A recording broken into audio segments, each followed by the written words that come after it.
Welcome back to the LEC. Ahead of Rogue versus Misfits Gaming, we have to talk about the Bunnies. They have been dominating the news this week, and it's up against none other than Rogue. Tippy top of the table themselves. They have arrived in person, ready to duke it out live from Berlin. And Zanzarah, yeah, he's already coming in with that good energy. Of course, for those that missed the breaking news, I've got two of the brainiacs of this brigade to another B word. One is slightly smarter, as denoted by his hat that he won in a contest of League of Legends. I beat Caedrel in a game of League of Legends. Now, the game wasn't League of Legends, but it was a League of Legends game.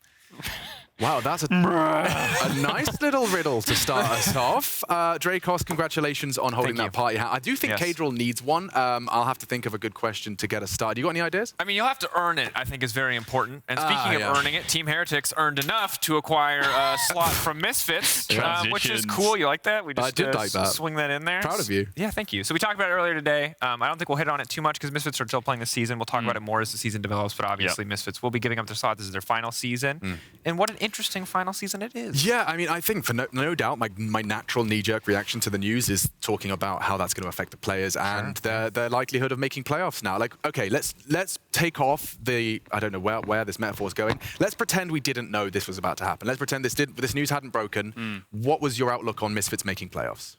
They have a good chance in terms of standings because the league's just such a hot mess that you can basically pick up a win against anyone in these best of ones, right? So I think Misfits have a pretty strong chance. The fact that, I don't know, to me when the spot is being sold in your contract, you know it's running out. It adds added pressure because you don't have a team for next year, so you want to shine, but it also kind of has to fuel your fire. It's almost like a kick up the ass. You're like, okay, well, I may as well do well in playoffs right now because otherwise my job's on the line, right? So you can look at it through different kind of situations of like looking at it through the glass, right? Whichever angle you want to look at it from. But I think these players need to give it their all now. Yeah, I think that they do. And I think for some players, that pressure is going to be great for them and it's going to make them perform that much better. And for some players, it'll break them. And where the Misfits players stand on that spectrum, I think we'll see in the weeks to come. What do you think of the move? I'm talking to you. Yes, you in particular. Let us know over in the chat. Do you think Zanzarah for Shlatan was an upgrade, a lateral move? Obviously, you can't communicate with more than a yes or a no, so that was a really poorly framed question. Either way, we can go ahead and continue our conversations. And there were conversations being had as well. There is an interview that we'll be checking out shortly. So while you guys are spamming the chat, we caught up with a very well-known face to our fans about the slots sale and the jungle change. Frankie and Vetheo, take it away. I feel very fortunate right now because we have managed to grab Vetheo to talk to us about the news that's been dropping this week from the Misfits camp. We thought that it was a bit of a shocker, the jungle switch up that we're going to talk about in a bit. But then the news dropped that you guys are going to be leaving us in the LEC. There aren't really words, I guess, to sum it up right now, but can you tell us what the mood is behind the scenes? It's a very unique situation for everyone. I mean, nobody is used to this kind of news to drop in. And obviously, with still some games left to play, it does make it a very hectic week. Suddenly, you end up having where focus goes away from essentially just preparing for the weekend, and you start thinking about the news and everything. So I think the mood overall, everyone is trying to stay super focused because we know at the end of the day, it's sports, we have to play, we have to win. It's what we need to do and best for everyone. So I think everyone is being pretty badass and actually keeping that mindset. But at the same time, it obviously sits in the head of everyone that it is big news. It is hard to get used to right now. Hopefully over the next couple of weeks, that gets a little bit better. But obviously very sad as well. You are part of the DNA of the LEC, whether it's as a shoutcaster or being part of teams. This must be quite a bittersweet moment for you personally, especially as Misfits could very well go to playoffs still. Yeah, I mean, I joined Misfits 2 years ago, and we kind of turned the page and have operated very differently the last 2 years with Misfits. It's been very focused, obviously, on scouting young players and kind of building long-term in that way and finding what we consider underrated veterans to bring into the team. And I think we've managed to do very well over the last 2 years. You know, I'm still incredibly mad about not making Worlds last year due to Inspired on Viego. And then last with 4th place, Vetheo MVP and so on. So I'm overall very happy with the last 2 years, which also makes it even more bittersweet because obviously really been enjoying my time here also with the staff I've had now for 2 years and the different players. Well, I want to ask more about your future, but right now I've got to ask about the present because we're going to see Zanzarah today. Mr. Bonk, the Taxman's biggest fan, is going to be joining us in the LEC again. He's known for creativity, shall we say, in his approach to champions. Are you going to let him go wild in the draft today? I mean, it's we don't even need to do anything special when it comes to his picks right now. They actually fit very well into the meta. Not that that's the reason we have moved him into the team. For us, it was quite clear over the last couple of weeks. We've been slumping a bit on the behind the scenes, like outside of the game itself. And we certainly noticed that things got a bit more unproductive and unhealthy. And I felt like it was important for me to look at that and say, okay, how do we get the best chances of getting the most out the last couple of weeks and into playoffs? And that was to do a change. It was to bring in a very unique character, very unique personality who does bring positivity and brings a lot of fun and charm into a team. And really like a new spark. It's like a breath of fresh air you get with someone like him joining, because you simply, I mean, you can't ignore him, right? He just takes up the room. And I think now also with the news that dropped, it's been very important to get someone like him in. And he's been amazing and just kind of like ignoring all the outside noise from the news and just actually bring out a very unique thing for us right now and creating a new environment, which I think we need for the next couple of weeks. Well, we're really excited to see him playing again in the LEC because the man is a powerhouse, whether he's on the server or talking to us on camera. So fingers crossed, because you guys need to win 4 out of your next 7 games to make it to playoffs. So as long as you win 1, we get to hear from Zanzarah. And for me, that is what I'm personally hoping for. So congratulations on still being in contention. Commiserations for the news this week. But we know that you are in this to win this. 100%. Yeah, I mean, everyone here knows we can make playoffs. Like we are like, what, 5 teams right now fighting for these different spots, and we need 4 wins out the last 7. So, I mean, no matter what happens this weekend, we will still believe. But give me a 1-1 and I'm happy this weekend. Are you going to be happy with that machine? Oh, I'm happy. I'm happy that we get more of that. Is Zanzarah the right move? We are split down the middle. Wow, that is insanely close. Yeah, okay. Well, Shlatan's got some fans, that's for sure. Which is impressive because if you watch Shlatan recently, I think in Misfits Premier, maybe not most recent game, but one of their most recent games, he did pop off and have a carry performance. So I'm surprised that vote is not more weighted against Zanzarah. That said, Deficio's context, super insightful. Great to have that, because remember when they initially announced this, it was kind of a tweet without a lot behind it. It was surprising. By the sounds of it, there's a lot of baggage there.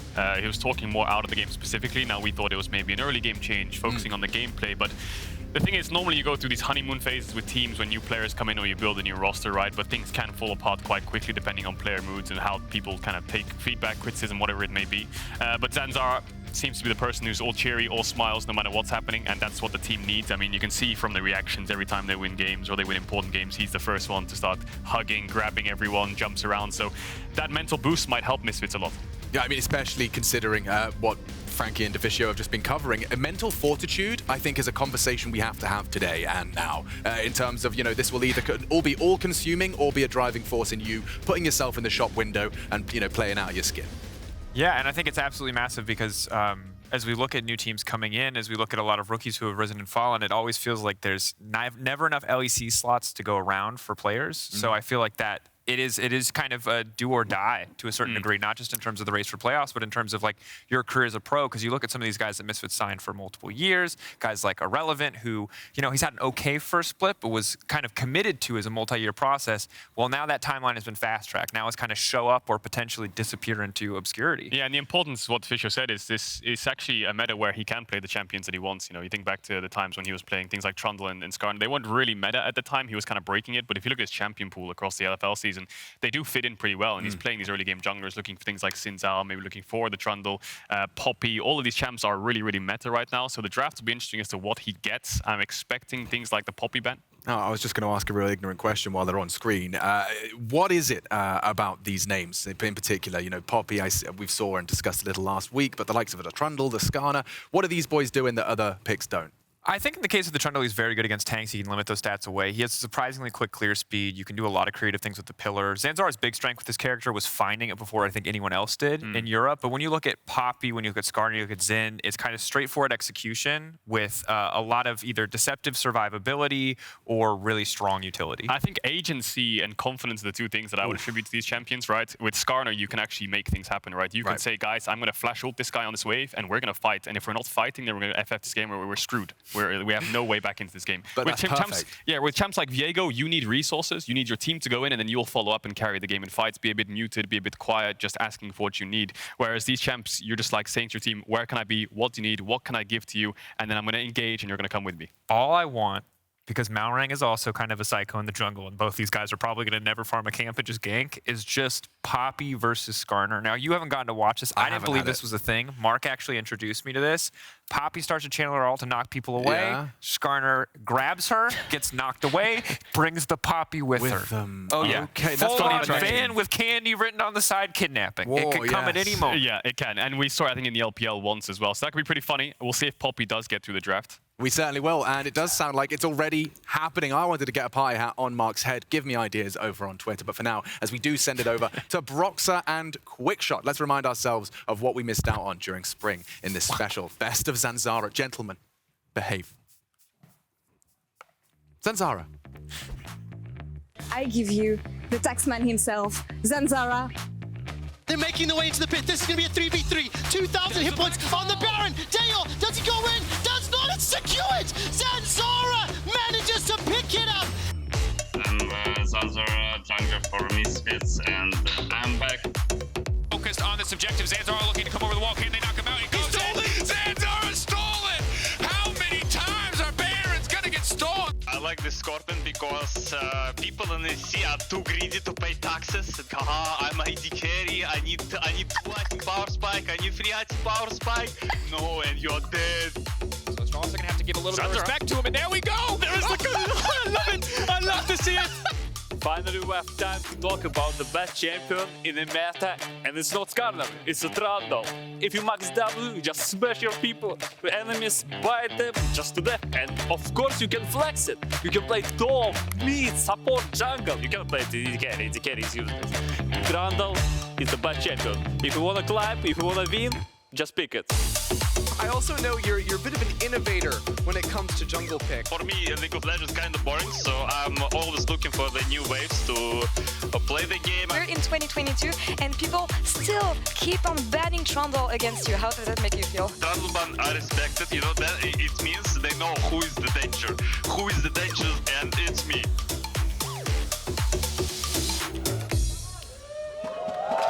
There are only 2 things certain in life, death and taxes. Zanzarah wants you to pay your taxes or be sentenced to death. Welcome back to the Cast List. I'm Quickshot, he's Broxah. Rogue taking on Misfits. That was one of the most entertaining player reintroductions, but let's be honest, he is one of the most entertaining players. Yeah, for sure. I mean, that was great. In a lot of ways, I look at that and I'm like, wow. This is literally the opposite of me in so many ways. He's you know, such a unique personality. Yes. He's so loud, he's so energetic. And most of all, he just tried to hype up Trundle, which I find so boring. But there it is. Apparently, all of League is boring unless you play Skarner or Trundle. That was what I tried to understand. I mean, I would take that question, or that comment rather, and say, maybe that's why he finds the game boring, because he's only playing the boring champions. But what do I know? Well, let's find out what he's going to be playing today. Let's talk a little bit about this matchup, because Rogue's sitting at the top of the table. Arguably, with XL, maybe Mad Lions, the most consistent performance. I think as a roster, as an organization, as a team, every single regular season, just Rogue really rarely falter. Yeah, Rogue is usually really solid all around, and I think bringing in Malrang actually helped them a lot, because before they were known as the super slow team, and they still are. The lanes are like extremely slow, like absolutely nothing happens, but then they have this crazy aggressive jungler who sets them up for success. Because the beautiful part about the lanes is that while they're slow, when we get to the mid and late game, they're some of the most clean team fighters we have in the league. Now, of course, they're coming up against a team that's also pretty good at team fighting. I think Misfits are a bit more dramatic in their team fights. They tend to do really well when behind in gold. They can obviously win when they're ahead as well, but they have a lot of come from behind wins. I think last weekend, crucial to point out, Misfits went 0-2 Definitely struggled in week 4. Rogue, on the other hand, they went 1-1, had an insanely clean game on day 1, close, competitive, intense. Day 2 got a little bit blown up. Larssen ran Azir, both of those games. So I'm intrigued to see how Rogue will show up today, what they want to do against Misfits. These two teams, they do have a bit of a history. Rogue tends to come out on top, tends to be one of the teams that doesn't like throw those late game fights like Fnatic and G2 do. Yeah, and you mentioned the Azir. Honestly, at this point, Larssen has played Azir 6 out of 11 games, and at this point, I would probably ban it away if I were to face him, but we'll see. Maybe Vetheo says, no, it's fine, I got this. I'm going to show this Azir how it's done. I mean, if there was a player to pick some sort of assassin or kind of try to outplay it, Vetheo's definitely the guy. But I definitely think I'm going to keep my eyes both on Mersa and Zanzarah. I want to see how they're going to synergize, what work they can do. What we have seen as well is just the impact that Shlatan did have. Some of his early games, very influential, helping set up Vetheo. Definitely a player that Zanzarah's got some big shoes to fill. So difficult situation. We just saw SK picking up a win against Australis. Like this middle of the table is bang on even. You cannot afford to drop games here in week 6. Yeah, and I think in a lot of ways, obviously we haven't seen the game yet, but I think it's fair to defend Zanzarah a little bit. Yeah. I would argue he's been potentially even set up to fail a little bit, coming into a team that's, you know, has been rather inconsistent.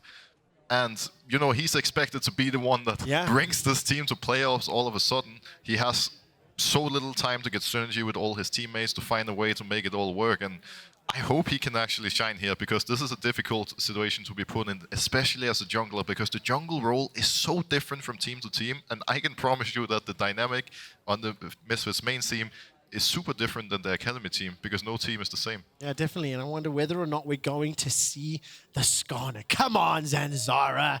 I've heard it can work into Poppy.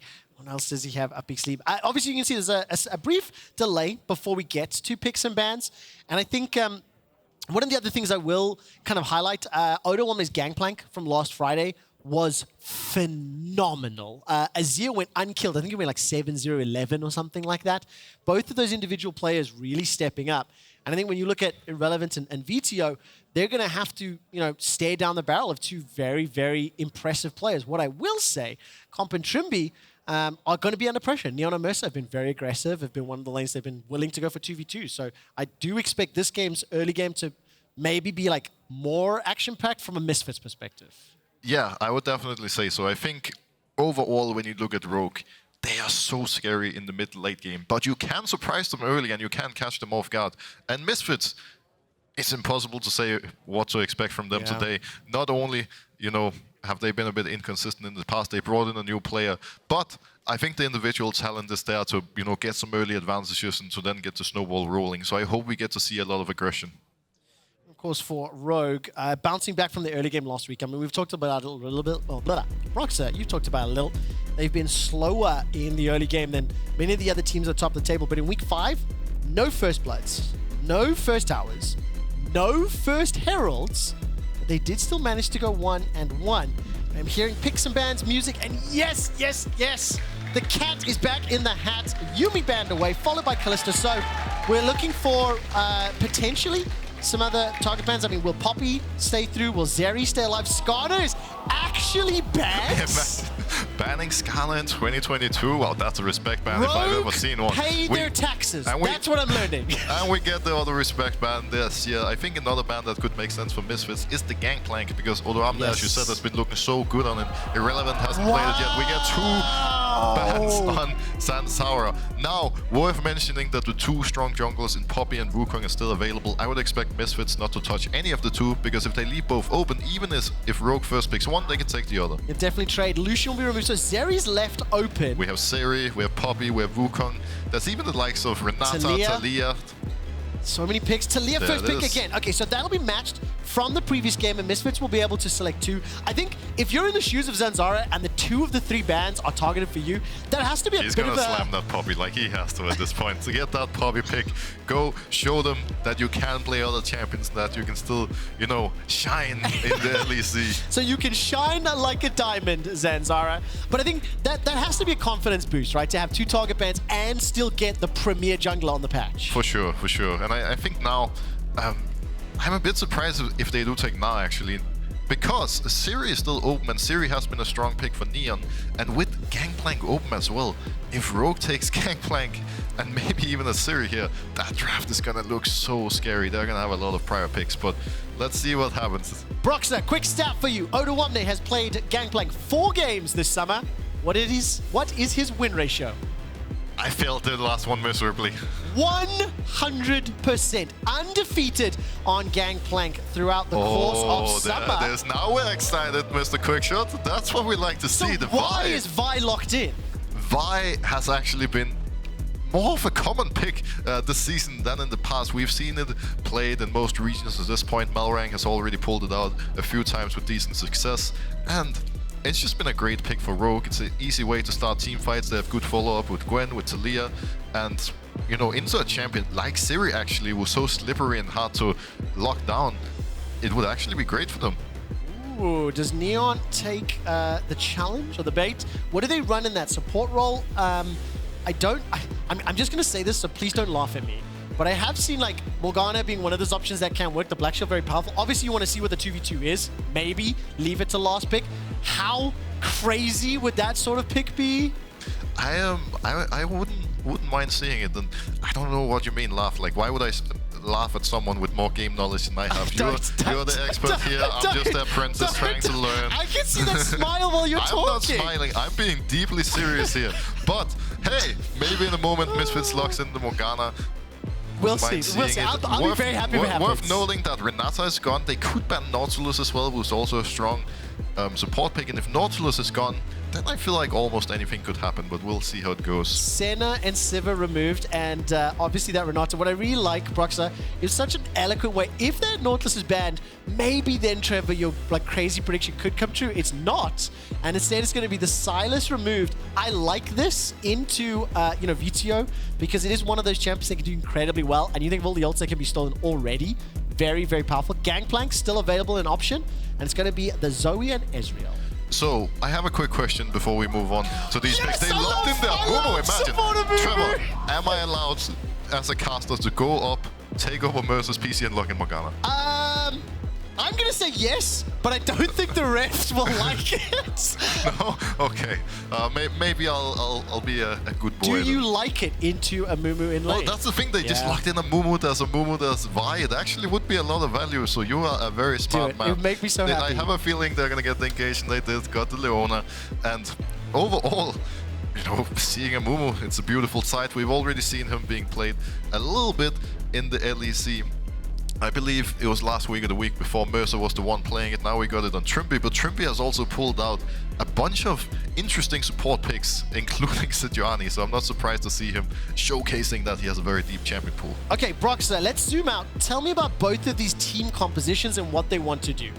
So, if we look at Rogue's team comp, they have a very strong team fighting comp with a lot of hard engage. They just want to dive in to the Zoe, the Zeri. They want to absolutely destroy them in the later stages. For early game in particular, they are pretty scaling heavy, but they do have early options. They have the Taliyah to push and pressure. They have a Amumu set up, especially around 6. And I think overall, might be hard for them to do anything pre-6, but once they have their ults, there's so many options.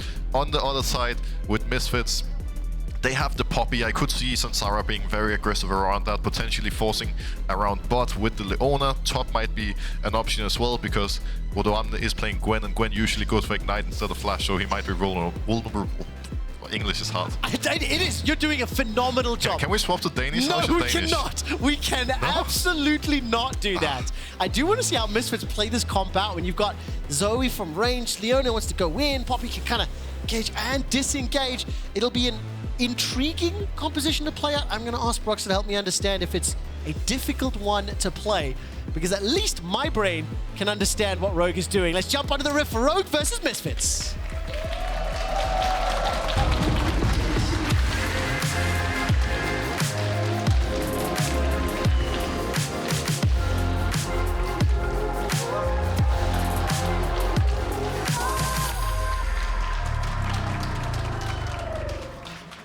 Welcome back to Summoner's Rift. Defensive starts here for both respective sides.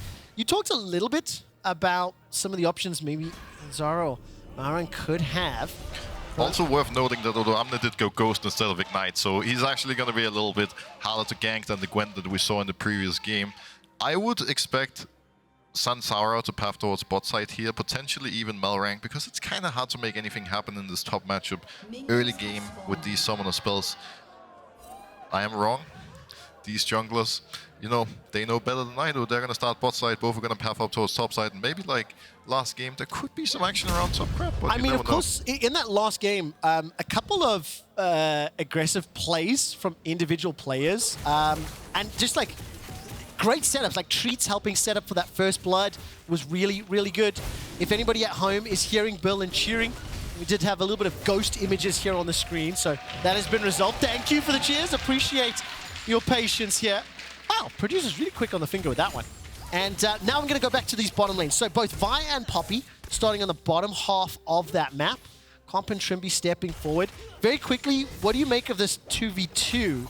Because both teams have kind of got the ability to jump on the other if they're out of line. I think this 2v2 matchup is going to be fairly even. It can easily go both ways. Would you call it volatile? I would call it fairly volatile. There could be some action, but there's also a chance they play completely safe, because if both Amumu and Leona don't go for the all-in, nothing's going to happen. They can farm safely with Zeri, with Ezreal. So it really depends on the supports most of all, if they're feeling it, if they want to go aggro. We do see Misfits getting the level 2 first, walking up a little bit, but not going to be able to do anything while having that level advantage. Junglers slowly heading up to the top side, and you can now see on the minimap there was a little ping showcasing on Rogue side that bot side is not warded. It could be that Malrang is going to finish this Raptors and then look for mid from bot side. That would actually be a pretty smart play, but decides not to risk it, decides not to go for it. Poppy, obviously, very fast, clearing on the other side. Yeah, and of course I saw a number there of Misfits pings around the Wolf Camp and Blue Buff. Malrang was not yet there, but I can only presume a little bit of communicating around where they think he would be. Mid lane and bot lane currently relatively even. Vetheo starting to step forward and push that for a touch. Odo getting that sense or that feeling something troublesome could be coming his way. Broxah, you said that Scuttle Crab could be a possibility here. Another ward dropped and will be spotted. I think Zanzarah would have seen that going down. Malrang decides to drop it because Vetheo has a big push around mid, and while Odoamne can move from top, like, moving Gwen is not going to do too much for you. Malrang obviously still has Smite available. Zanzarah doesn't. He just used it on the top crab, and now Zanzarah might be looking for a play. He just flashed over the wall. Odo, He's going for Ghost, Odo, Ghost, Zanzarah, waddle, waddle, waddle! Heroic charge will not find its target, and Zanzarah will at least get the Ghost. He committed the flash for that. Actually has Hex Flash as well. Didn't work out, but again, I have to respect the play. Yeah, for sure. It's a good attempt, and this is exactly what we need to see from this jungler. He has a lot of confidence, clearly, with the 2 target bans against him. He is ready to show that he has more picks up his sleeve, and he's ready to rock and roll. And I actually think the fact that you're able to do that on Poppy, just burning your flash semi-randomly, it's one of the things that makes it so great, because he actually gets so much value out of that Hex Flash. He does indeed. And of course, Zanzarah, coming from the LFL, if you take a look through his stats, A+A, 4th, kill participation, 5th, CSD and goal difference relatively low. Zanzarah's had a middling performance this summer in the LFL. We already talked a little bit about how difficult it is stepping into this roster with how close the summer season is.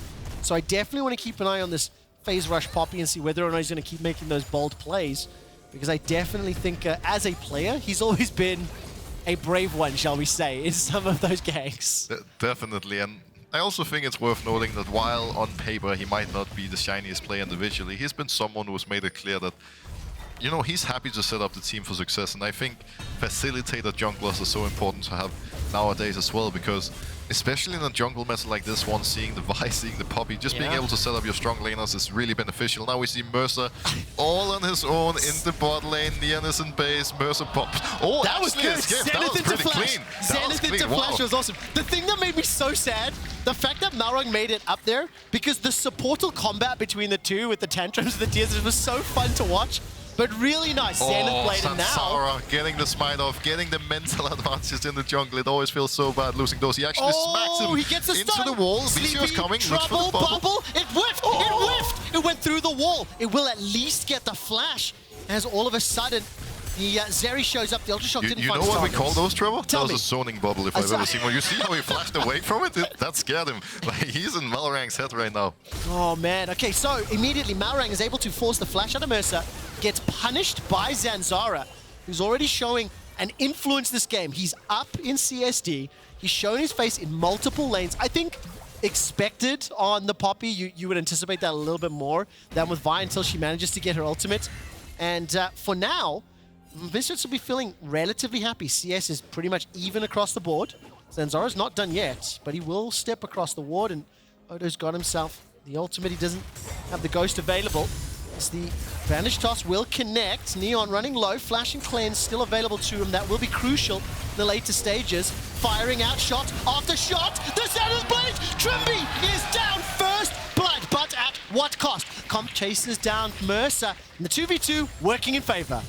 That was absolutely beautiful. What else is there to say? Trymbi was kind of feeling it, went for the all-in, but Misfits were ready, they were prepared. Unfortunate part for him was, we can see how the fight started here. Let's have a look. Look at Amumu. He goes in on Neon. Now, problem is that Neon actually has both summoners available, and Mersa just walks right in front of him, tanks up absolutely everything. Literal unkillable Leona times the Zenith Blade really well, so he follows Amumu's flash. Comp burns the cleanse out of desperation, I assume, really wanted something there, but kind of sucks for him not having that available, because when that Leona hit 6, maybe they can look for another angle on the Ezreal. And I think, of course, Comp was stuck in the mini wave. He couldn't get any Mystic shots off at all, despite the fact Trymbi had locked down Neon. So his kill was secured. That means Misfits with a small advantage. And I think this is one thing that I do think Misfits have done pretty consistently throughout summer. The 2v2, Neon and Mersa, they're an aggressive 2v2, and they have found a fair amount of success. Yeah, I actually think, you know, when people talk about Misfits, the only one they mention is Vetheo, but I gotta say, I think all players of Misfits have stepped up massively.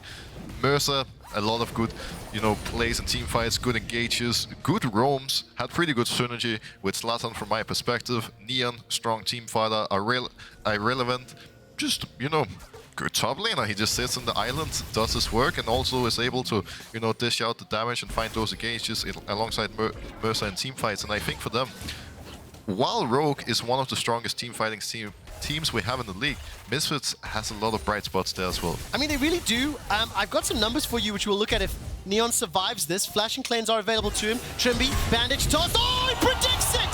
The Cleanse comes out! Oh, Trymbi, there's no need to cry. That was just beautiful. What an Amumu. Like, I love it.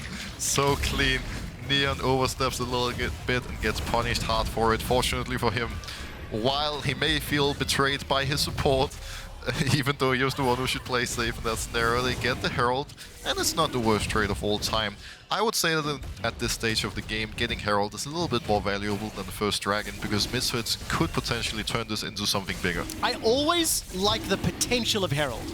But I'll tell you now, Broxah, I've seen enough teams whiff that Herald that I will believe it when I see it, right? But obviously having the tool, seeing how Zanzarah's moved around the map, I do feel like the opportunities are there. It just depends on which lane he wants to commit to. Now, you lined up a question perfectly for me, because I promised you we are going to test you a little bit. Now, let's see how this top play plays out before we go for it. But Zanzarah smacks Odoamne into the Keeper's wall. verdict is going to be Vetheo available. is coming close. Trymbi is there. Good move by the support. Vetheo is going to portal over. Trymbi's holding on for now. Bandage Toss is available. The Keeper's verdict is not used, in fact. Will be Rafflecopter, forced to flash over the wall. Malrang's now stepping forward. Cease and desist. The Weaver's wall is thrown, and Misfits can still walk around. Irrelevant's about to make an eye out. That's going to be the cease and desist. Mega Gnar into the wall, but there's not enough damage. Trymbi gets jumped out by that portal. The verdict is ruffling once again.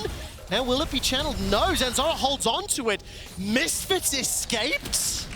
They sure did. Very well done by them. And look what happened at the bot lane in the meantime. Comp was so afraid he got pushed out all the way by Mersa and Neon, so he had to rotate to mid.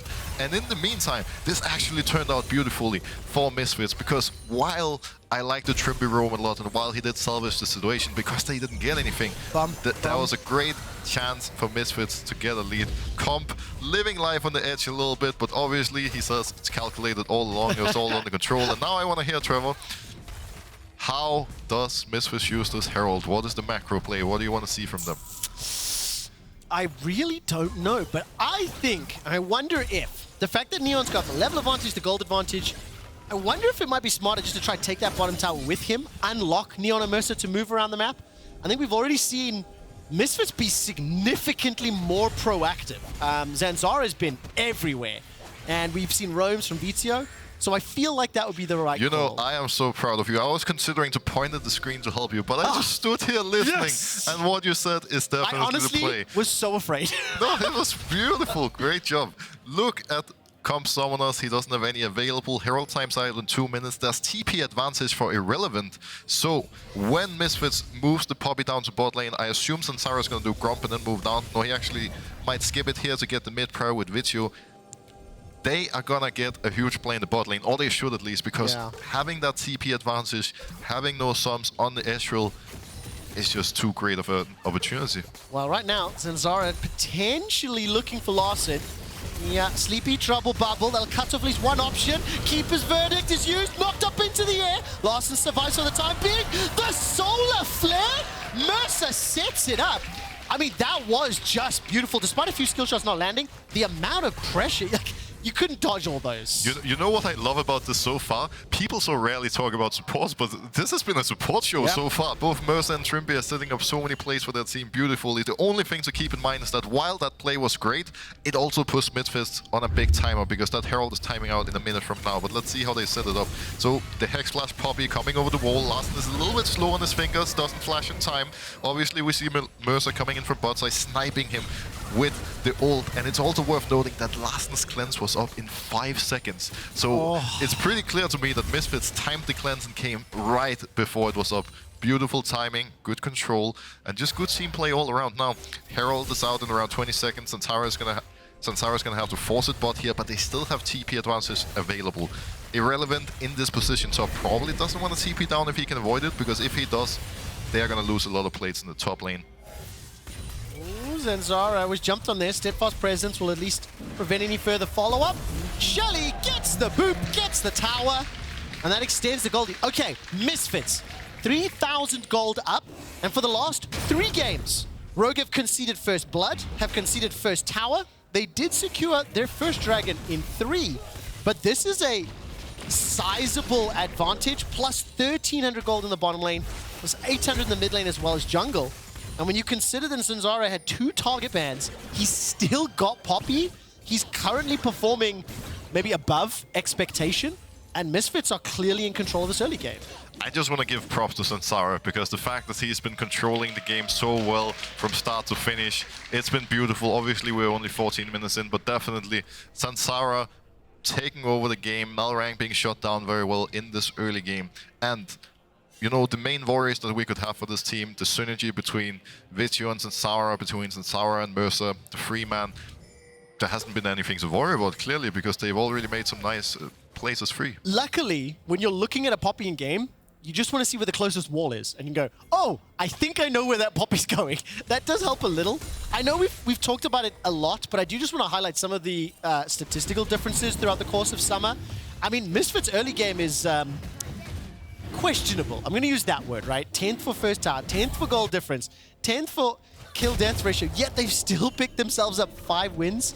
It has been a crazy, crazy summer, and right now, they have a very sizable advantage. 4,000 gold, a dragon apiece. You know, they've got a tower advantage. Those stats were actually so brutal. I think with some Trevor shot calling, that would help out a lot. Just imagine being 9th and 10th in every early game start. And yet still tied for the play fifth. Again. Hey! Ezreal does have the E available, had both sums in the worst case. And now, with that dragon secured, Herald is spawning in a moment, and I think that's where we're going to see these team focus their attention. We see Larssen being stuck in bot lane. Vetheo pushed out bot all the way, moves up to Herald. I would expect Misfits to start it here, but soon we can see Larssen moving up. He's not going to make it in time, however. Rogue are giving up this Herald for free. I'm going to warn you, Broxah, since you are trying to do this horribly uncomfortable question and answer gameplay stuff, I'm going to make you do a Dragon or Baron team fight, okay? We'll make it clear. Okay, that's fair. We'll get Berlin to react, all right? See whether... Oh, so Berlin... But does Berlin want to hear Broxah do some play-by-play? That's what I want to hear. Okay, so we'll make it clear. We'll make it clear. We'll have some fun with it. But right now, looking around this mini-map, look, Neon was unlocked. He's pushing top lane. We see in the middle lane there, Zanzarah currently shadowing Vetheo and Irrelevant. Mega Gnar's available. Mersa's waiting in the wings. Could be an intriguing 2v2. A lot more damage on the side of Rogue. I do want to ask, though, for Rogue, is it really buy time, maybe find some picks with Malrang and wait for Gwen to be unlocked? Because we saw in the previous game that we just covered, Gen-X's Gwen just completely took over. This is a different situation. It'll take more time, but Odo is definitely not out of this game. I mean, he's even with irrelevance. Well, the team comp is a little bit similar to what we saw the last game, especially with the Gwen, the Taliyah, both very, very strong in the mid and late game. But it's not that easy because Misfits also have good picks with good scaling. Zoe is one that we don't see a lot anymore, but as we've seen already, she's able to set up some nice picks, and I think whether Misfits are going to be strong in the mid and late game is really going to come down to that Zoe, and I think that's the pick to watch. All right, so another time we look at Misfits and kind of led by Vetheo. A cheeky portal jump to get out of range for the True Shot barrage. A slightly like random question. Do you think Zanzarah on Poppy's happy that there's a Taliyah in the game? So in the previous game, we saw Certus trying to cut off members of Astralis, and now if there's a Poppy, you can just slam them against the wall. Does this make it better or worse for you? I think normally the Poppy would be relatively happy, but considering how strong Taliyah is and considering she has 8 wins, 0 losses, 100% win rate in the LEC, at this point, like I would rather take the Taliyah jungle than see her on the enemy team. Oh man, okay. Now let's see whether or not Larssen can pull this back. 0-1-0, down 30 CS already to Vetheo. Now, to be fair, Larssen has been the recipient of a lot of love from Zanzarah as well as Mersa. So coming away from this, and the game pace has tempered off. Misfits, they don't have that Herald to push for the tower. They picked up the second one. So Zanzarah now looking potentially to unlock mid or top lane. Usually mid lane is going to be more valuable at this stage of the game. Allow you some more access into the enemy jungle, and with 1.5 minutes to go until Dragon, that might be an option for them. Instead, though, starting to group up around the top lane. I mean, where would you like to see them use this Herald? So I think using Herald top here would make sense, because if they pop the Herald, at least they force Rogue to respond and defend the tier 2. Worth noting that Drake is coming up in a moment, and that is the bigger objective to play for. An alternative to that play could be for Misfits to push out top here, take the turret with their duo, quickly base, and then once the duo comes out mid, they can Herald mid. Cease and desist, flashed away from. That Steadfast did a lot of work. Okay, so ultimate expended from Malrang to golf claps here in Berlin. Zanzarah loses his flash, and Broxah, just like you said, the duo top are able to take this uncontested because of the engage onto Zanz. And just as they're moving down towards the mid lane, while they have prior top, they pop the Herald, look for the play. The timing is a little bit off on the Herald, because while they pop it, Neon moves back top, and there's a limit to how much value they get out of it, but they can at least pop it. Worth noting that Malrang doesn't have ult available, so Vetheo and Zoe can walk up as far as he wants, there's no danger. And now Misfits, they are basing really, really late, Trevor. Imagine basing 30 seconds before the Dragon spawns. No, it's not a good call. I mean, I definitely wouldn't have let the team do that. If it was I was making those shot calls, they didn't get the tower, they pieced out. But let's take a look. What did Rogue do with this time? They've got a couple of shallow wards on their side of the jungle. Now pushing into them, so they've got control of the river. I do think important to remember, the poke they have from both Zeri and Zoe can do so much work. And then if anyone is caught out a little, Mersa's hard engage is going to be impactful. Zanzarah stepping forward, looking for the Trymbi. Trouble, bubble, Compass cleanse and flash. And Broxah, I think when this next fight breaks out, I think you're going to have to take this one. Dragon is up. I'll see what I can do, Mr. Trevor. I'll try to make you proud. So we see Misfits moving down towards the Dragon. Odoamne is lingering, looking for the flank. And I really like what Misfits did here, pushing out the mid lane, getting control that way. They start the Dragon, they see Odoamne. Trymbi is moving down. Him and Malrang and the two to look out for on the Rogue side. Zanzarah standing in the bush. Malrang sneaking in, looking for the play. Does a vision on the Dragon, could potentially steal it. Malrang gets the Dragon, channeling Q. Odoamne gets out, Malrang ults the Leona for some reason. Irrelevant goes in, Vetheo walks up, looks for the play on the Zoe, pops the flash. Can he land the bubble? Trymbi goes in, Zanzarah, beautiful play, pushing him back. And there's Trevor. Misfits are doing it. They did lose the Dragon, but it looks like they put half of the enemy team in the gray screen simulator. Enjoy your gray screens, friends. Misfits start pushing mid, looks for the turret. Zanzarah gets sniped. How unfortunate, but They still get the turret. Broxah, that was awesome! Misfits win the fight, they concede the dragon. And for the first time Zanzarah dies, they extend the gold lead, and it is so hard to keep up with it. Did you think this was a good fight here from the perspective of Rogue? Look at Vi. Look at him. He ults out of any target. He ults at Leona. I see that. It makes me cry a little bit inside as a Vi player myself, but you know how it is. We all make mistakes, and it just looked like Rogue were really desynced overall. Misfits were fully focused on the fight. Rogue were kind of split up. Zanzarah was in a bit of an awkward position after stealing the Drake, and all in all, so far, Misfits has been the better team. They've had control in the early game, while they did base very late for Dragon. They just group mid, got the control back, and yeah, just good stuff all around. Nice snipe too. Really well played there by Com to at least pick up a kill on the back end of that fight. The Misfits 5,500 gold up. 2 items completed for most of the carries for now. And if you were to think about the team fights we've seen from Misfits, are you impressed, surprised, the fact that Zanzarah and the squad are working well together here, or do you still want to see more engages? I am really liking everything that I'm seeing so far. I think the way they played the Drake, just taking full control, forces Rogue to come in towards them. And it is worth noting that while they have Gnar, while they have the Leona, engaging on the Rogue side isn't going to be the easiest task in the world. So just, you know, taking control of the area, pulling in the opponents. Beautiful stuff. I mean, I really like it's crazy to think about that, isn't it? With Amumu and with Vi, it's difficult to engage. But look at this. Underneath the tower, Irrelevance already used the Gnar. The tower's dropped down. The hop, the skip, the jump. And Irrelevance is going to hold on to that flash, I hope. Please don't waste it. He uses it, flashes. Malrang forced to run for his life. No, no, what? There's going to look for that snip. The snip, is hop available? No, it is not. Now, is it enough to secure the Baron? If they can close that out, might be worthwhile. Sleepy, Trouble, Bubble, not going to be followed up on. And the Baron, it is not the fastest Baron-taking team in the world. The Misfits, they concede the kill down bottom, they don't find anything top. Yeah, a little bit unfortunate, because I'm sure in the comms, you know, Irrelevant's team was just telling him to buy time. He wastes the flash to try to do so, but not having flash on Gnar is going to hurt him very heavily in the next fight. I like the idea overall a little bit, you know, too messy, maybe not the right timing, trying to do Baron like that at 22 minutes, but you know, the idea is there, and I think overall that's what counts. You got to appreciate the effort. One of the things I was talking about in terms of the fighting, this is a team that is 5th when it comes to kills and deaths, and kill-to-death ratio, by the way, in the middle of the league. But I almost feel like when you actually watch their team fights, I think they probably would be ranked higher than the 5th best team fighting team. Consistently, the squad has done well. Consistently, this team has found Elder Dragon fights and Baron fights, even in gold deficits, to turn things around. I wonder whether or not they'll be able to do the same. Ooh, we have a pause. How lovely. I get more time to talk to you, Trevor. What do you think of Misfits team fighting, my friend? I think that team fighting is pretty good. I wouldn't say it's anything extraordinary, but there's a few things that they usually do that I think are worth pointing out. One, they're able to find good engages to start fights, which we've already seen from them, and often it's on Irrelevant and Mersa to do so, because they're on the engaged champions.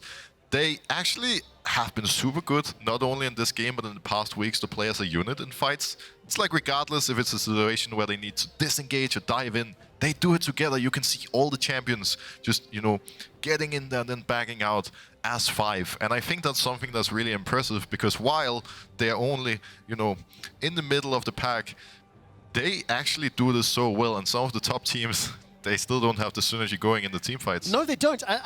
Slightly strange question. I didn't really think about this in our prep, but when you think of Mersa as a player and you see the impact that he has, and I think he's a consistently impressive initiator for Misfits, do you think he's a little bit underrated maybe by viewers and fans at home, a player that maybe doesn't get talked about in the same tier or categories as some of the other supports in our league?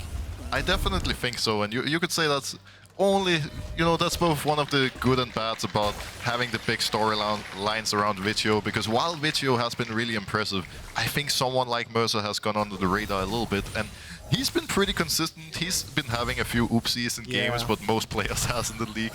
There's been a lot of inconsistencies around the board, but as you said, the way he engages, also the way he moves around the map in the early game, to me has been really impressive. And I also want to clarify, I don't think that viewers and social media and Reddit are saying that he's a bad player. Not by any means. I just think that he's a bit of like an unsung hero in some ways, you know, because there are a fair number of oopsies from the Misfits squad.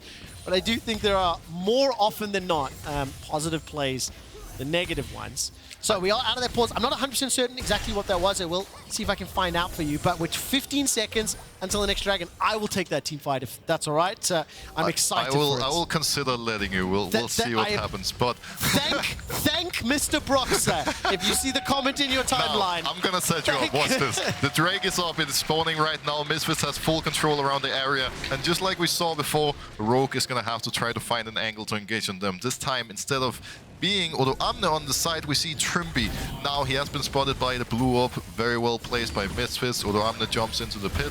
And Trevor, it's time to shine. It is time indeed. Odoamne forced to jump out of that pit. Keep your eyes on Trymbi. Flash, bandage toss, curse of the Sad Mummy available. Going over the wall with the denting blows into the pit. It is Neon that secures the Dragon. The Assault and Battery flies forward and Malrang's already able to delete Zanzarah. Mersa's to follow. Immediately killing off onto Trymbi. Now Odo gets tagged up. He's slapped inside the bushes. A knock back onto Neon. That was a seismic shove to end all seismic shoves. The shield will come up and the zap! The laser from downtown. Irrelevant is hella relevant as he's keeping Rogue busy. Vetheo goes forward, but it may be too much, it may be too far, it may be too deep.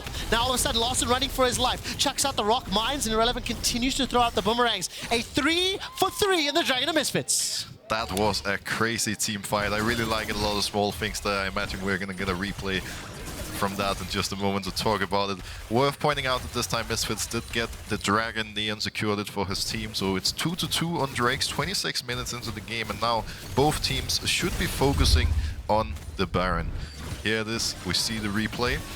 And now, first of all, these teams are obviously focused on getting the Dragon. But that part is not so interesting to me. It's the fight that follows. We see Malrang going in, misses the steal. He ults Poppy immediately. Beautiful buy.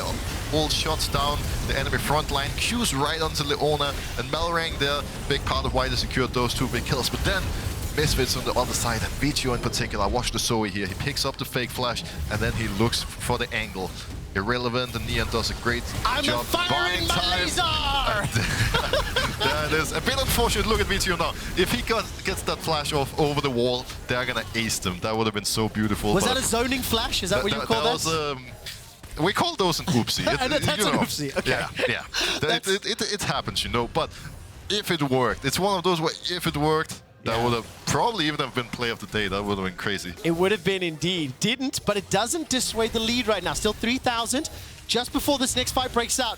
If you are on Discord, I want you to vote. Will Misfits win this game? Discord.lec.gg. I want to see how many of you believe in the squad with the sub, with the news this week, and with them starting Baron.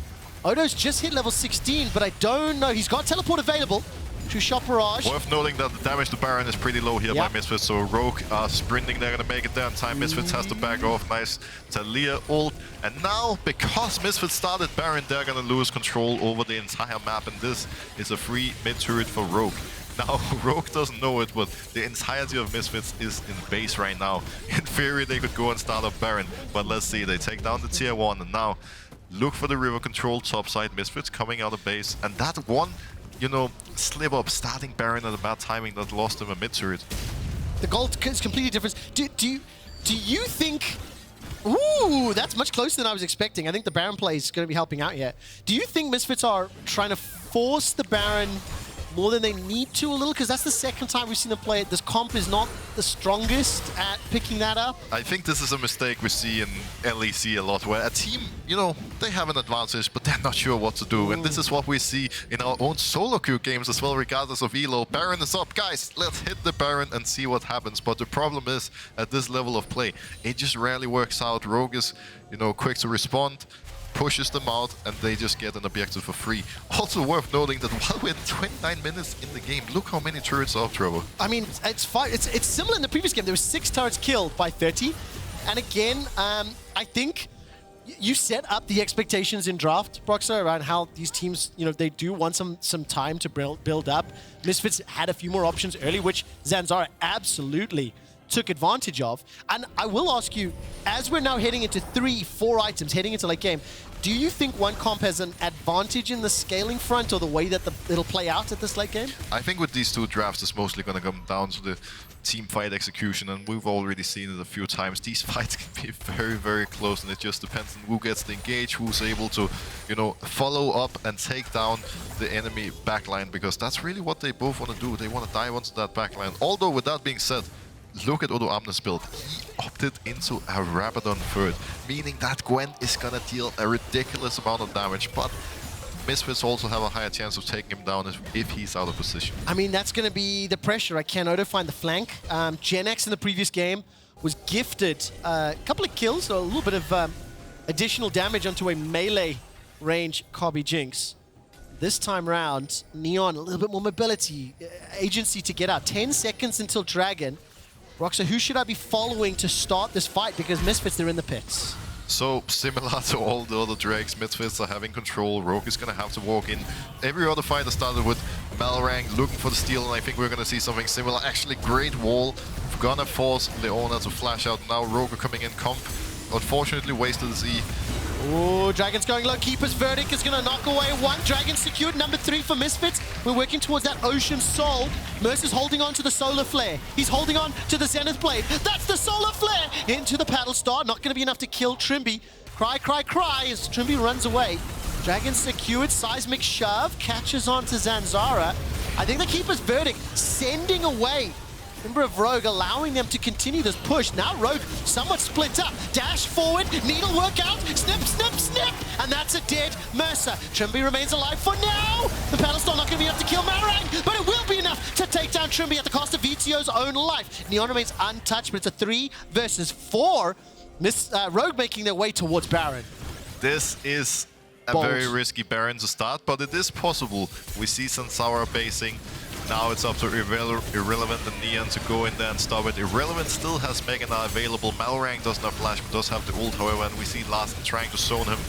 I don't like Zanzarah basing here. Him basing is the main reason there's no pressure in this Baron. They can get it for free. Baron secured. We see the Mega Gnar, however. Zanzarah is going to look for the play over the wall. Ooh, not going to be enough. Mystic Shot from Comp picks up the kill. Rogue have just enough time. Zanzarah and Neon were not quick enough into the pit. And just like that, 54% the voters on Discord's hearts are broken because Rogue now take the gold lead, what feels like the first time in ages, and they have Baron. And this is the point in the game where Rogue is so scary. When they get the Baron, when they're able to get the setup, especially with Odoamne on the Gwen, with Gwen being so strong in this point. Now we see it in the fight. The Gwen is already doing work, dishing out so much damage. Vetheo on the Zoe, great damage onto Malrang, but he gets jumped by Trymbi, and Trymbi essentially sacrifices himself for the greater good here. Shuts down Zoe, sets up his team to get Baron again. Zanzarah basing while being low, I think was a pretty big mistake, because at least if he wasn't on the other side of the wall, there would have been some threat for the 50-50. Now, unfortunate, Irrelevant tried to be the hero, but there wasn't any backup. And I would say that was a little bit of a hiccup from Misfits, probably the biggest one we've seen so far with, Irrelevant just not having any backup. Neon and Zanzarah, if they were a bit closer, maybe they could have done some work there. Now, luckily for them, the game won't end with that Baron because only 2 towers had been secured by Rogue up till 30 minutes. They've now secured their 3rd. 2-shot barrage. Oh, the stolen back. I hate Zoe sometimes too. But Odoamne is going to step forward and just wreck that tower. What Misfits need to figure out is how on earth do you stop a 3-1-4 death cap Gwen, and can they pick up that Ocean Soul? Will Ocean Soul be enough power to deal with the advantage that has been accrued by Rogue? They're going to have to look for an engage soon enough, because Rogue are very strong right now. They're slowly going to push them in, and they're going to start playing for these inhibs. Misfits do have opportunities to look for an engage, but right now they have a mini now who has to stack up. Irrelevant not having flash is pretty big, but if he can stack up the Mega before a fight, maybe they have a chance of coming out on top. We see Rogue playing very slow here. They're not planning on, actually ending or anything. Odoamne plays it slow, crosses over to the bot side, takes blue, pushes bot, and now, while Misfits, do have more people there, Odoamne is able to TP if a fight breaks out.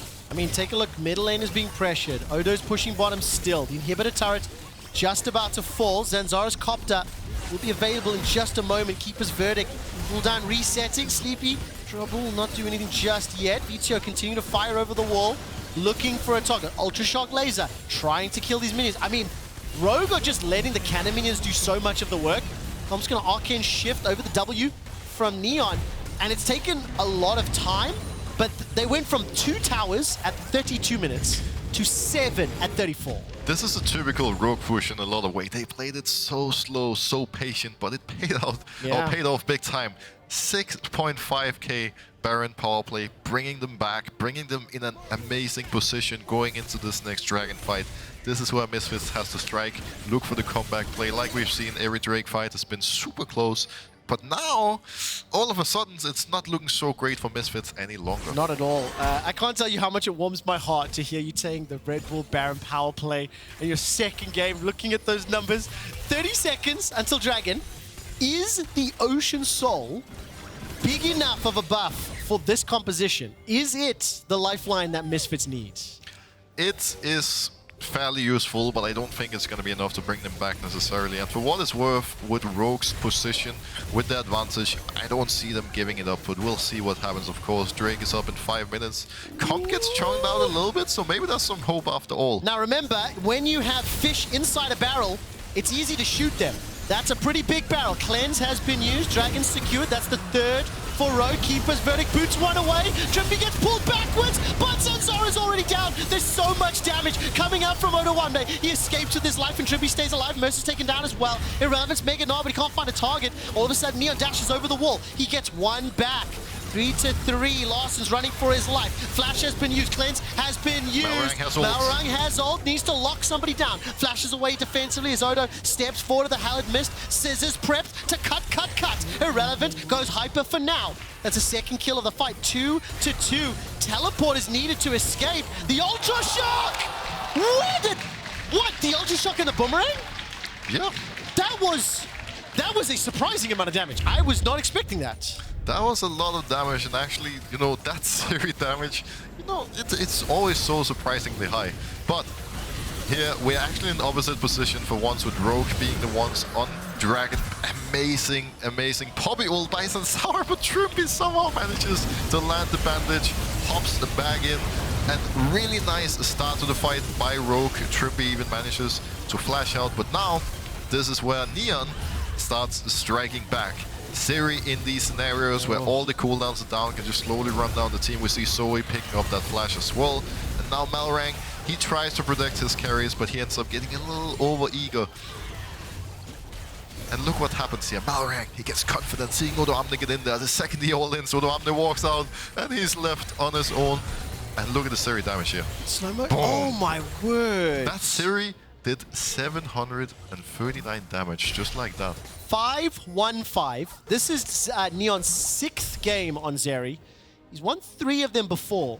And I think it was...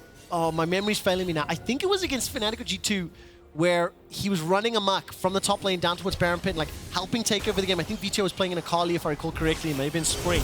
It's one of those champions that you can really shine and take over. Trymbi steps forward. Steadfast Presence will block the engage. 5v5. Baron is up. 2 minutes 50 for the Ocean Soul for both teams. Rogue are in control and dictating the pace, and remember, Misfits will need a lot of time to take down the Baron.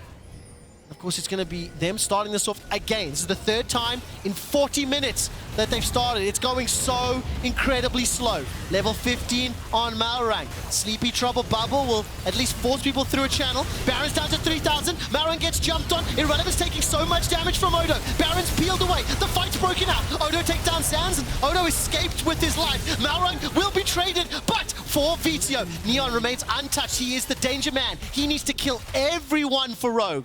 1-4-3, and Rogue win another fight. Look at those death timers. 40 seconds on the Leona, the Poppy, the Vi.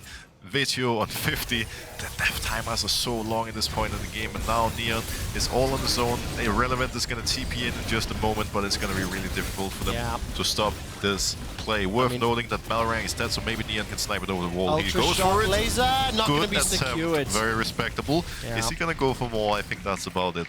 So second Baron, and we get some golf claps once again. 6,000 gold, the lead. Baron number 2 goes to Rogue. And we can see how Misfits are... They had some advantages in the early and the sort of the mid game. But the more I look at this comp, the more I see the forcing on Baron, it's also, I think, a difficult comp to play in team fights. You really need to be aware of like landing your skill shots, and we just haven't seen that influence yet. Yeah, and I think one of the key parts in all these team fights is Odoamne. He's the unsung hero because he always buys so much time, creates so much space for his team on the Gwen, just like how we saw JNX do it in the previous game. Now, 1 minute for the Drake. This is going to be the Ocean Soul that they're playing for. Any team can secure it at this point. But Rogue, having the Baron, can push out the lanes. Irrelevant is a little bit far up here, and he's going to have a hard time escaping. Nice shot, to be fair. Hops over the wall. We'll be using the flash once again. I mean, I think it's important to call out, Broxah. Irrelevant has been flashless for so many of these like last team fights and hasn't been able to find those Gnars into the wall. I think for Misfits, 30 seconds until the Dragon fight, they have to deal with Baron-empowered minions. And once again, they are being sieged. Neon was shoving out that top lane, level 18. It's up that 5-item camp, but also again, everybody's reaching full stacks, full itemization. And Rogue will be the first ones to this Dragon. Yeah, this time around it's going to be pretty hard for Misfits to get in there. Rogue has so much pressure. Zanzarah looks for the play on Odoamne, smacks him into the wall. Pretty hard for the team to follow up. Odoamne can just walk out. They did land the bubble onto Vi. Rogue trying their best to protect. The knockup from the verdict, but the damage return. The damage return is just too big. Meganov will buy some time. Meteor stays alive in the back, and all of a sudden Irrelevant and Neon forced to run for their lives. It is a 2-for-2, and Neon is stepping forward, chasing. Sleepy, Trouble, Bubble. Not going to be enough just yet. Larssen and Comp running for their lives. For a moment, I thought Misfits were done. The Meganov bought just enough time for Misfits to get out. It was a really impossible zone for Rogue to fight in. Misfits just, you know, beautiful stuff. Malrang smite. Meganov coming in, smack them into the wall. Malrang smite, Malrang smite, Malrang smite! Not enough! Not done! Misfits get the Ocean Soul. There is a 55-second death timer on Malrang. But 10 and 14 for Zanzarah. They get the soul. They're down in gold. They haven't won team fights for a while. How do you judge how well or not well they're doing? I think this game is interesting in so many ways because we're 40 minutes in at this point. All of these fights are so close. It's just a small individual outplays making the difference. All about the mechanics because both teams, they're fairly on point with the team play. But here we see it, Rogue kind of funneling up in this zone. Irrelevant comes in from the side, and Misfits, they have such an easy time dealing damage here. Look at Vetheo's position in the top of your screen. Comes in, no one can hit him. He jumps over the wall, gets the big damage off, actually misses the Q, but he does pick up the flash. Now he looks for the play with Zoe. Oh, I love the fact that as that play was setting up, you brought my attention to Irrelevant's Gnar just stepping in. And Meganov, just 1 second. 1 second. Like, imagine if he'd been there a moment earlier. Keeper's verdict into the Gnar against the wall. But now, 42 minutes in, Broxah, you have been gifted with 2 bangers today. 16 kills apiece. I'm going to put you in an unenviable position. How do you think these next few minutes are going to play out? Actually, do you think Misfits can pull this back? I think at this point, any team can take this one. All these fights have been so close, and for what it's worth, despite Rogue being higher up in the standings, Misfits might as well come out on top because I think the way they've been playing this game has been really impressive. Look at the damage, look at the Zoe. Ezreal is always expected to be really high up because he has a lot of poke, but doing that much damage with Zoe, that's very, very impressive. Over the wall, Malrang jumps onto Neon. Zanzarah steps forward, gets the stun onto Malrang. Weaver's wall will bring support from Rogue. Here comes Odo. That's a seismic shove of note. Going golden for Zanzarah. Malrang is down. Zanzarah stays alive, but Mersa does get taken down. Neon is chasing Odo. Ultra Shock Laser not going to be fired through the wall just yet. 1 for 1, but that is a significant advantage for Misfits. It is, but here we go again, Trevor. A close fight, 1 for 1. I am looking forward to the big one where one team gets aced, but there it is. And while it is nice taking down the Vi, it's not going to matter too much at this point because there's still a while for Baron. Now, let's look for it here. Malrang looks for the play on Neon, gets the ult off. We see the follow-up in just a moment, but keep your eyes on Zanzarah. The way this man played this fight was beautiful. Knocks out the enemy carry. Well, actually it was Trymbi, but look at the stopwatch. He has 1 health, flashes just in time, walks out of there, making it a 1-for-1. Neon tries to chase down Odoamne, but it's just not possible, and the fight is over here. And now, with Baron coming up, it's gonna get very, very exciting. Now, I have a question for you in the crowd here. I hope you're with me. Are you entertained? Come on, Broxah! Give him more effort. Give him. Have you seen Gladiator? We'll get back to that. Are you not entertained? That's how it goes in Gladiator, my friend.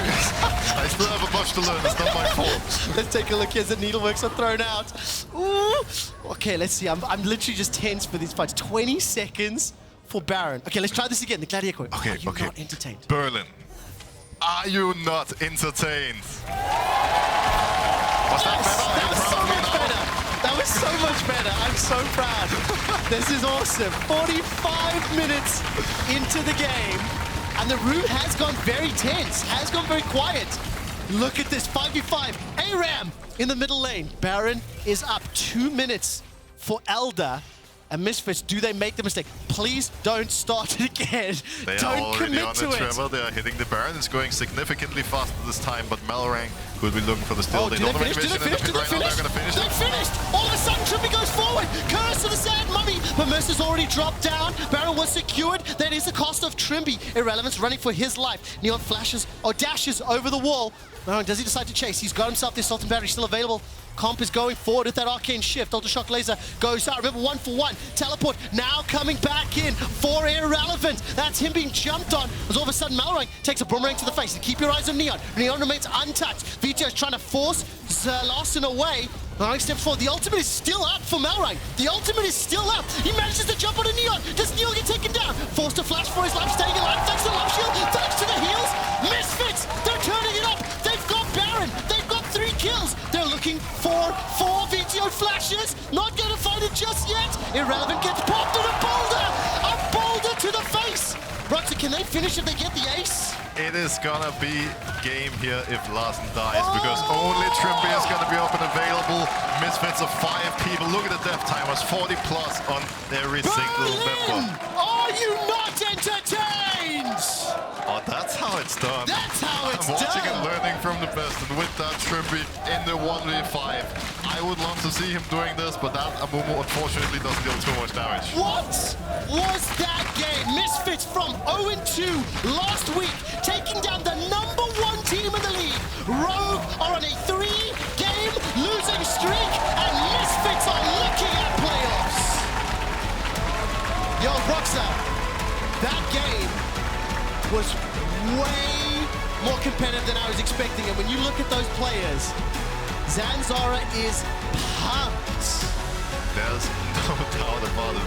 Like, imagine what a week it's been for them, swapping out Shlatan, bringing in Zanzarah. Probably not even sure themselves what to expect coming into this one, but they showed some really good team play, most of all in this one against Rogue, and that's really what it came down to. And the fact you can make a roster change and still look this good as a team, that's super impressive. Yeah, it really, really is.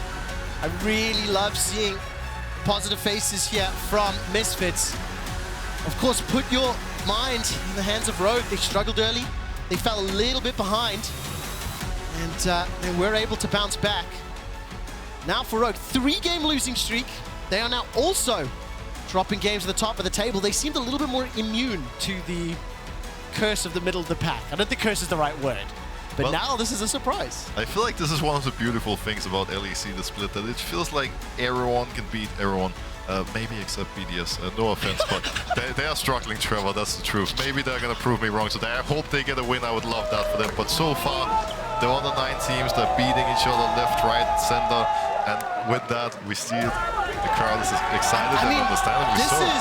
This is awesome. There are a lot of people in the crowd today, and the volume is fantastic. I'm even getting a fist bump from Zanzarah here. This is awesome. Yes, welcome back, Zanzarah. Well played, my friend. Broxah, well played. You got very lucky with these games. I tell you what, having cast for many, many years, it's a bit of a rareness for someone to have such great games on their first day.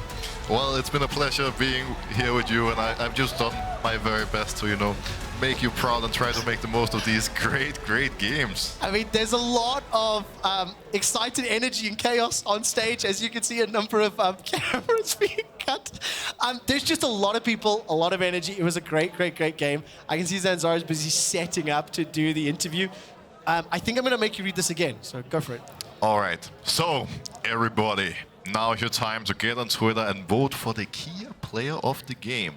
Is it going to be Irrelevant, Vetheo, and Neon? And this time around, I don't even have any bias. It's a tricky one. I think everyone on Misfits deserves it at this point. It's so tough. And also, like, every single one of them needed to step up at different points. And there was a number of fights that went well. There were a number of fights that didn't go so well.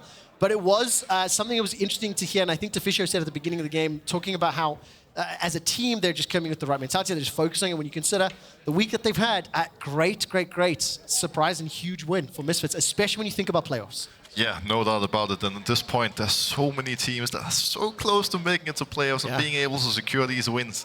It means more than anything to these guys, not only for the standings, but also for the momentum. It really does. Broxah, I'm going to see you back here tomorrow. We're going to cast more games. For now, though, we're going to head to stage with the Taxman from Frankie Ward. Thank you very much, gentlemen. And yes, we were incredibly entertained, and we're about to be entertained further still by this man. Hello, Zanzarah. First of all, welcome back to the LEC, Berlin. Thank you. Awesome. It must Thank you very much, guys. Such a strange week for you. So how does it feel to take a win over none other than Rogue today? I don't know. I'm used to taking wins from Rogue, you know, so it was like nothing. It was nothing special, you know, nothing special, you know, just another day on the jobs for me, so, guys. Are you also used to being targeted so strongly in the draft? Because they took away your beloved Taxman, they took away that Skarner, they took away Mr. Bonk, they took away the Trundle. Yeah. But they didn't. I took it personally, by the way. Well, you clearly did, my friend. But they didn't take away your Poppy. Yeah, rookie mistake. Were they just expecting you to go off somewhere? I mean, why would they not ban Poppy against you? No, like, there is a different question. Why they think I have like only 2 champions. There was like one split to learn another one. So like, of course, I'm gonna have more, you know? And they ban only 2. They thought I'm still the same Zanzarah. Like Astralis one, this guy didn't know. Have they not watched the LFL? That's what I want to know. There is like 3 champions right now I can play. So it's like new me. Are you working on anything else? Can you tell us? Are you gonna start the next meta? Who's gonna be next in the jungle for you? Next, there is like one boy with the hammer, with the crystals around him, you know? Ooh, this guy! You've been practicing him in solo queue, I hear. He likes a bit of purple. Yeah. He's got a bit of cosmic radiance around him. It's also like handsome like me, you know? And he likes to help with other people, you know? So I feel, you know, like I feel like big synergy in the chest department, very smooth. Yeah. Are we gonna see Tarek tomorrow? Tomorrow? I mean, maybe. I mean, it depends on my Gilius boy, by the way. If you give me good options, I'll take it. Are you saying Gilius pick him first? Is this a challenge? Gilius, it's up to you, you know? Like, I mean, I can play Skarner still, you know? Nothing stopped me, you know? But if they ban free, if they ban Popper light, then I have to pick Tarek, right? There is nothing left. Well, I'm glad we briefly covered your match against SK tomorrow, but let's just quickly talk about Rogue. I mean, it seemed that maybe your comp was lacking slight direction in terms of what you wanted to do and where you wanted to be at your strongest as a team unit during that game. Whereas Rogue, trusty, dependable, we knew that they wanted to take it to the final minute, and yet you still managed to pit them to the victory. How were you able to hold on and take it in the end? Yeah, I mean, we kind of didn't really expect what game gonna go that long, honestly. Our plan was like, we just let Vetheo play 1v1, and then he gonna win us the game. But then the game, we a bit intent on like rotation and stuff, you know, but it was still fine, equal, you know, but then I think we just misplayed some fights. I mean, we still like didn't play much for scrims with the team, you know, so there is like some a bit of miscommunication. But we're going slowly, and I think overall like our draft was like better for later stage. We have Zeri, we have Zoe, right? Taliyah is pretty strong champion, but Zoe fits like really good for sure. And of course like Poppy just like really strong red jungler like around the world. Like Honor even said like it's the best jungler, and I agree with him, you know. And Vi is like, yeah, she can't do much, you know, versus Poppy. Well, the thing is, I thought that you guys were going to finish 15 minutes ago, and apparently we're about to get kicked off the stage because you took your sweet time with it. So we are going to head to a break, but thank you very much, Zanzarah. Coming up after that break, we are going to have Vitality versus Excel. So we will see you in a few.